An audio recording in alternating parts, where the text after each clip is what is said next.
given 2 minutes to introduce themselves and introduce their campaigns to you. When we move on to the question portion of the forum, you'll have 1 minute each to answer. Please don't go beyond that 1 minute so we can stay on time and get to our next group in time. We will not be allowing for rebuttals or any back and forth, so please try to address the audience during this portion of the candidate forum. Yes, I'd like to thank the Disability Caucus and veterans for giving me an opportunity, all of us, an opportunity to speak today. My name is Lynn Gray, and I'll be representing at-large District 7. I have a resume that will probably equivalent to 26 years of being an instructor, an administrator, 15 years of owning my own business. I am extremely involved in children advocacy. My history has shown that I have probably over 12 particular advocacy programs I've started on my own: SAD, MAD, Miles for Martha, which I was on the board of directors. I have my own advocacy club, Take the First Step, which I'm on the board. I am the president. And I also am very, very in tune with our youth as it relates to fitness and emotional and intellectual fitness. My biggest probably priority is to provide and increase children advocacy programs. I want to make sure that we have bridges that give the challenging socioeconomic levels to come upon to the groups that have a little bit more advantageous amenities, if you will. I have taught 7, 8, 9, 10, 11, 12, 6, and 7. I have taught public schools. I've taught at Jesuit High School. I've taught homeschool. I'm still teaching. So my whole life has been as an instructor and administrator. Secondly, I want not better schools. I don't want an A school being better than an F school. I want them all to be the best schools. And lastly, I want to see that we all on that school board recognize things are changing. This is a changing society. The kids are not the same as 9 years ago or 3 years ago. We need to change with our demographics. Time. Thank you, Lynn. Okay.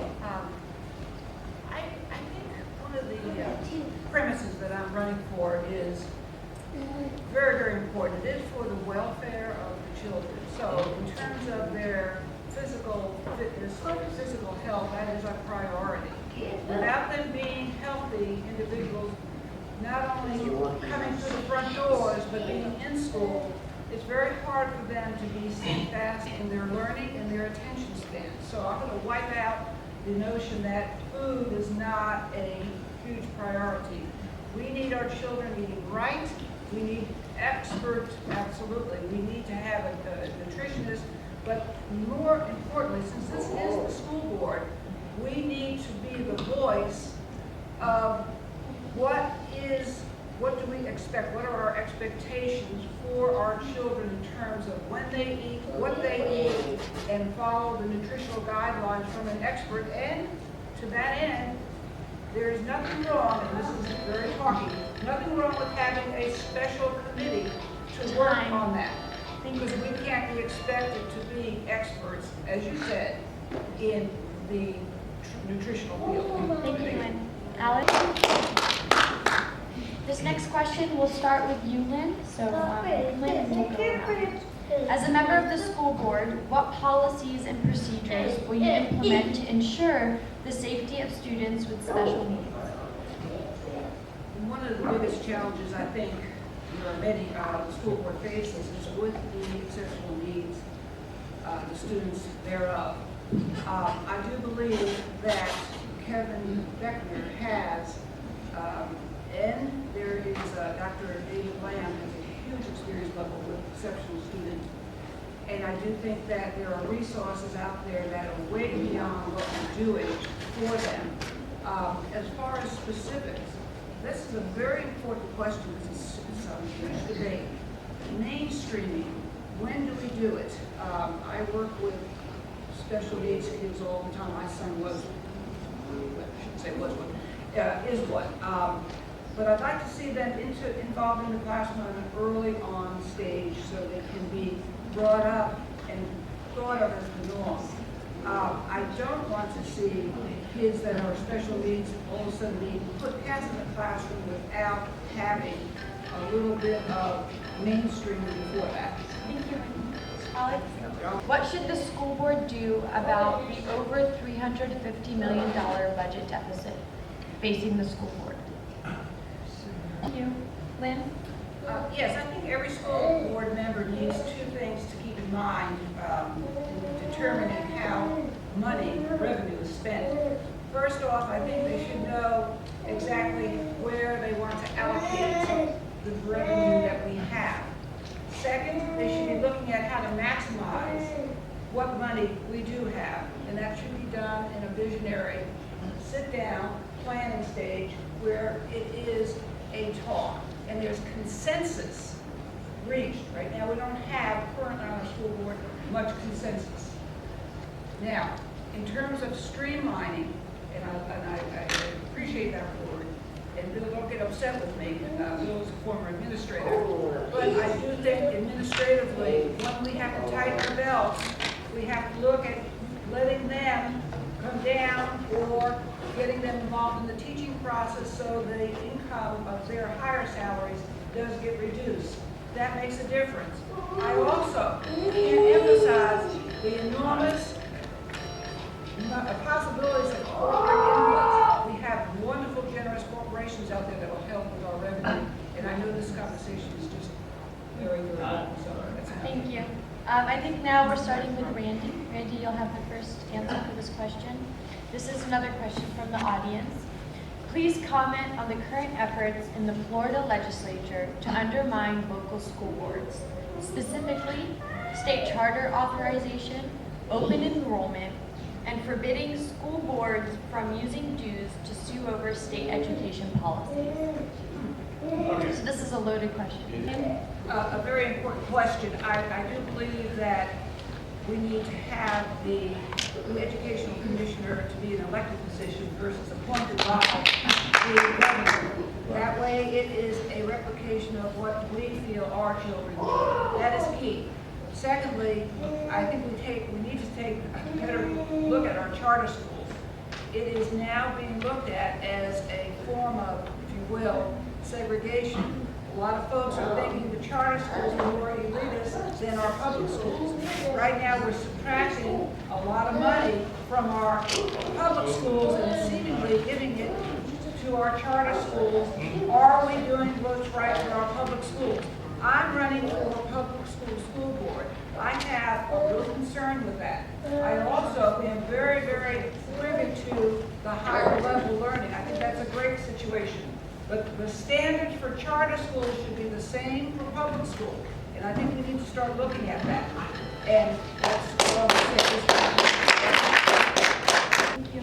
This is another question from the audience. We'll be starting with Torrance for this one. How do you feel about recess? Yes, 5 or 6 years ago, Steve Benoit, the supervisor of physical education, and I wrote a curriculum that's called Physical Fitness for Kids. I started running clubs that are currently in the elementary and I believe middle schools. And I'm a big proponent of physical fitness. In fact, I have my own business training kids and mostly women to become physically fit. I think that the stress level of a student, no matter how young or no matter how old we are, we're all there, getting out to play, laugh, forming teams. It brings a sense of camaraderie, it clears the mind, and it makes the kids feel a little bit closer to each other. It breaks down boundaries. We all know team sports breaks down boundaries. And I think that's a very big goal also. So, if you asked me about recess, and I know they just rejected it, and I think today's paper said it, I almost ripped it up. I just, again, very disappointed. We need to give these kids a time to play, and we also need to play. All of us. Have fun. Alex? There are several questions from the audience concerning this topic, so I'm going to try to solidify them into one. What is, recently we're seeing the state legislature move to grant charter schools access to over 50% of public schools' construction money. We're seeing less and less, we're seeing charter schools also get closed down, but this fight between the philosophy of the position of charter schools in our school system and public schools. What is your overall philosophy regarding the controversial fight between charter schools in our school systems in Florida? Lynn? Yes, I think we should reflect back as to the beginnings of charter schools and their purpose was. It was, in fact, a pointed goal. For example, we had a charter school environmental. Now, I can't remember if it was Pepin and we had one for altruism. But charter schools originally were for a specific purpose, and now we have it meshed into almost legitimacy as a regular school. I'm very, very concerned that we're robbing Peter to pay Paul, as I mentioned before. You know, where are we at? The legislature, they need to not have the bipolarism, but have a function of, are we paying attention to our public schools, or are we starting to give more to the charter and taking more from the public?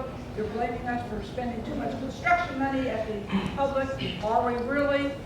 So there's really a lot of dissension and misinformation, and I think we need to keep an eye on that.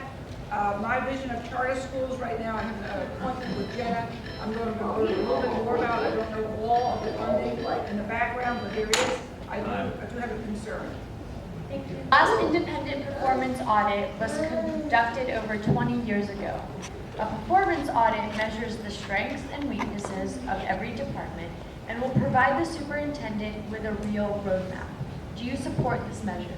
I absolutely do. I think if you look at many successful schools, there's what's called a climate survey, there's called an at-risk survey. I think also there needs to be much more involvement with seeing what's going on with our demographics, questioning our kids, getting their feedback, questioning our teachers, getting their feedback, and our administrators. I think there needs to be a whole lot more of what's going on, the reality, so we can be working with what needs to be done, get to know who our clientele is. The school is a business in many ways. Yes, the needs of our children are foremost, but it is a business. If we don't know who we're serving by way of communication through certain types of surveying, for example, then I think we're not really doing our kids service. Thank you. Again, this is kind of a mix of pre-submitted questions and many questions that have been submitted from the audience, and we'll start with you, Alex. The state mandates much of the testing in our public schools, but this question pertains to your philosophy on school testing and the standards upon which schools are graded upon in our public school system. What is your political philosophy on school testing and how that associates with school ranking? Thank you, Lynn. Well, I'm really more for the opt-out testing movement. I think we're way over-tested. I think our students are stressed to the hilt. I know our teachers are, and as an educator, I do prefer largely my student-made tests. I can tell the performance, I can tell their improvement. It was in the newspaper this morning that the Florida Standards Assessment did not really show where the kids improved, or if they did. Actually, there was a lot of computer error, glitches, etc. But beyond that, we have almost 167 statewide tests from the time that they're in kindergarten to the time they graduate. When we went to school, and those were the older days, but we did fine. We didn't have to have all these state tests. I think it's gone overboard, and I feel sorry for the state legislators at first because they don't realize what the child is doing in the classroom in the first place. But I am angry at the rest of the parents and the teachers because they are allowing this testing to be overdone. So I'm totally against too many state testing factories, and yes, they are making a bundle of money. I do feel that. With that, ladies and gentlemen, Joseph, Lynn, Alex, Randy, Torrance, thank you so much for joining us today.